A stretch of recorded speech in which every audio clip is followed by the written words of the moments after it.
Mesdames et messieurs, ce discours-là, sur le pouvoir d'achat, était sans doute le plus attendu de tous. Hier soir, pour sa 3e intervention officielle, la ministre des Outre-mer a d'abord annoncé une baisse des prix. Une baisse de 10% sur l'ex-chariotype, le fameux bouclier qualité-prix. Annick Girardin est même allée au-delà. Elle propose de remplacer les 20 produits les moins vendus sur la liste actuelle et surtout de mettre en place un panier pays.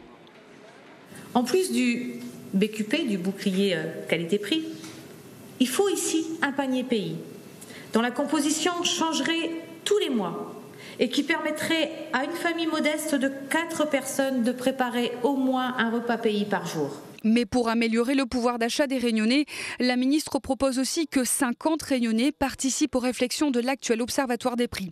Ces derniers seront tirés au sort parmi des volontaires. C'est un premier exemple de participation citoyenne concret.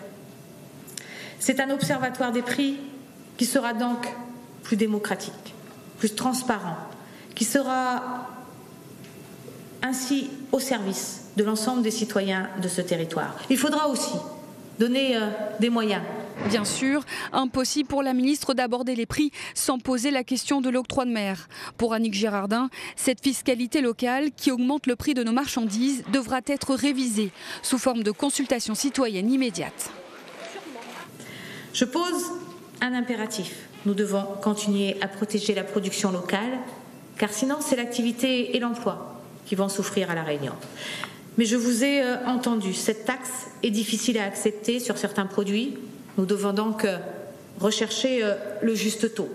Mais pour que tout cela soit possible, Annick Girardin a posé certaines conditions. Des contrôles réguliers de l'État, plus de transparence dans nos institutions. Mais surtout, la ministre des Outre-mer propose qu'on associe systématiquement les Réunionnais aux décisions politiques.